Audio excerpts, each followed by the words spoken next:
जय श्री कृष्णा सभी भक्तजनों को। श्री लक्ष्मीपति नारायण की कृपा सदा हम पर बनी रहे। सदा सदा विष्णु भगवान का आशीर्वाद हम सभी को मिलता रहे। आज हम कार्तिक मास महात्म्य अध्याय 19 सुनेंगे। तो बोलो विष्णु भगवान की जय।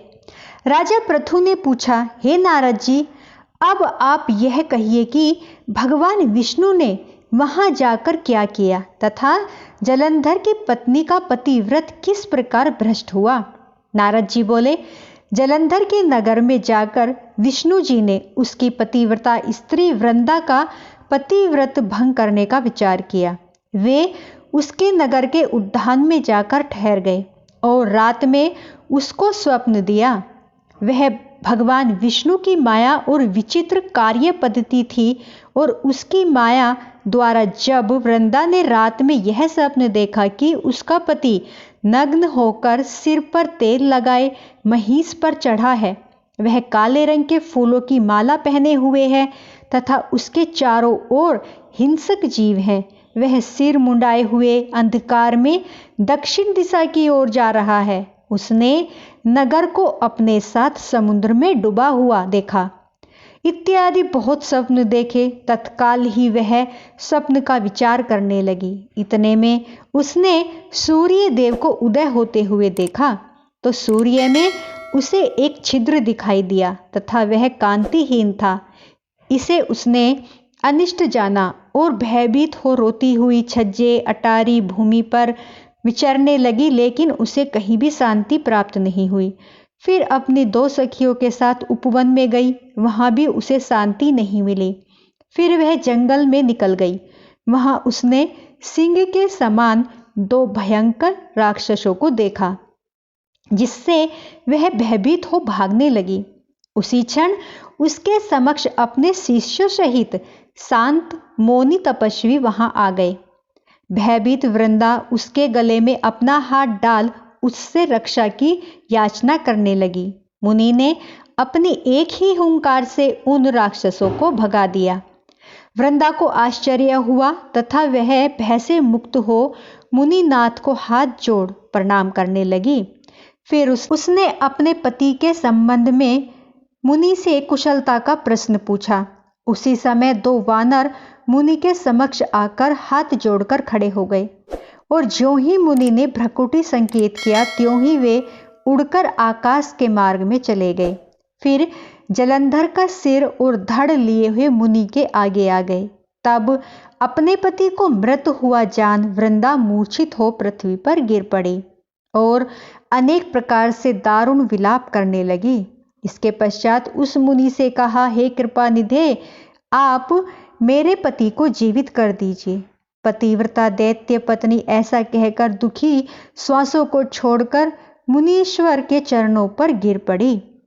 तब मुनीश्वर ने कहा, यह शिवजी द्वारा युद्ध में मारा गया है, जीवित नहीं हो सकता, क्योंकि जिसे भगवान शिव मार देते हैं वह कभी जीवित नहीं हो सकता।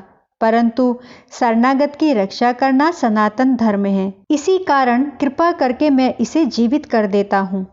नारद जी ने आगे कहा, वह मुनि साक्षात विष्णु ही थे, जिन्होंने यह सब माया फैला रखी थी।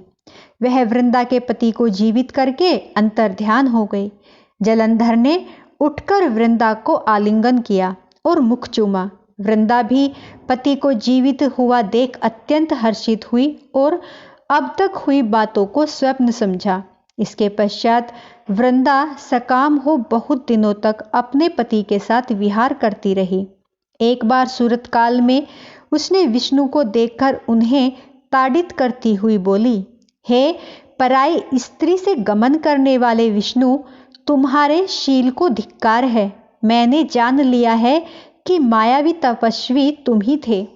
इस प्रकार कहकर कुपित पतिव्रता वृंदा ने अपने तेज को प्रकट करते हुए भगवान विष्णु को श्राप दिया, तुमने माया से जो दो राक्षस दिखाए थे वही दोनों राक्षस किसी समय तुम्हारी स्त्री का हरण करेंगे। सर्पेश्वर जो तुम्हारा शिष्य बना है यह भी तुम्हारा साथी रहेगा। जब तुम अपनी स्त्री के विरह में दुखी होकर विचरोगे उस समय वानर ही तुम्हारी सहायता करेंगे। ऐसा कहती हुई पतिव्रता वृंदा अग्नि में प्रवेश कर गई। ब्रह्मा आदि देवता आकाश से उसका प्रवेश देखते रहे। वृंदा के शरीर का तेज पार्वती जी के शरीर में चला गया।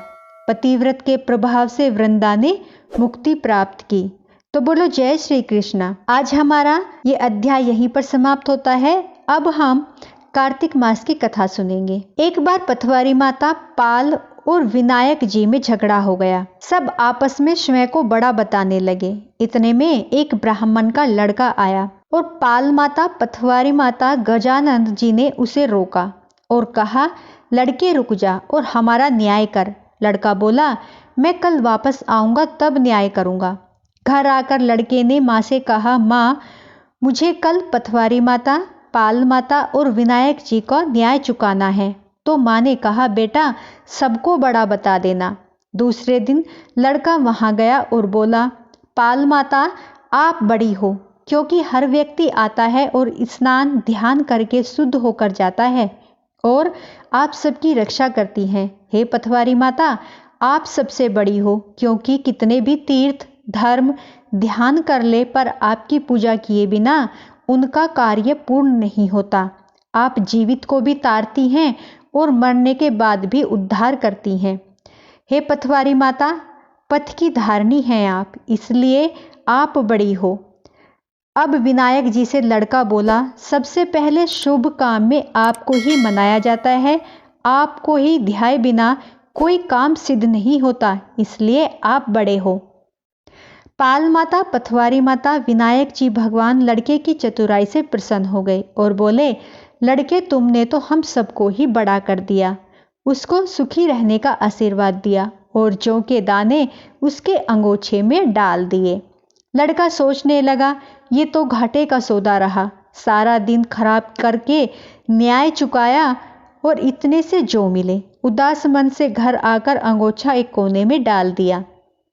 माँ बोली, बेटा न्याय करके क्या लाया है? लड़का बोला, माँ कोने में जो पड़ा है वहाँ देख ले।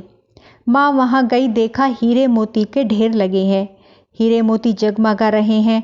माँ अत्यधिक प्रसन्न हो गई। माँ ने बेटे को बुलाया और कहा, बेटा आज तो पाल माता पथवारी माता और विनायक जी भगवान हमसे बहुत प्रसन्न हैं। माँ बेटा बहुत प्रसन्न हुए। हे भगवान, जैसा पाल माता पथवारी माता विनायक जी भगवान ने लड़के को दिया वैसा सबको देना।